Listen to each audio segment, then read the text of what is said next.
In relation to climate change, what message do you have for religious leaders and why? What do you think that religious leaders are uniquely placed to do in this area?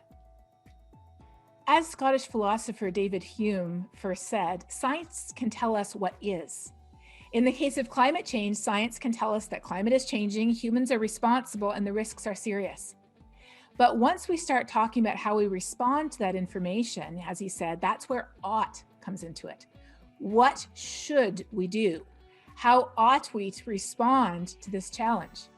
And in determining how to respond, that's where our values come in. Because our values help us to prioritize, help us to respond.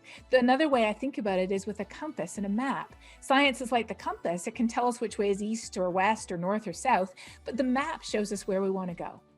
And for many of us, over 80% of us around the world, our values, our map comes from our faith. As a Christian, I believe that we are to care for the poor and the vulnerable, as it says in the Bible, the widows and the orphans.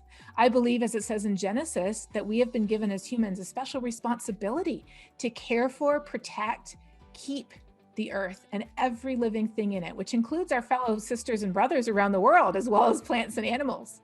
And I believe at the very end of the Bible, it says God will destroy those who destroy the earth. And so my values, which are based on my faith, are the reason why I am a climate scientist. Values of stewardship and caring for the poor and the vulnerable are not unique to Christianity. They are among the basic tenets of just about every single major religious tradition. And they're important to people who would perceive themselves or call themselves to be humanists or atheists too, because it's about being a human living on this planet. We already have every value we need to care about the health of our home. And as a human, we also have compassion on those who are needy. We understand that urge to help when we see suffering. But what's happened today with climate change is too often that suffering is removed. We don't see it. It's real, it's here, it's now. And the only way we can avoid it is by climate action.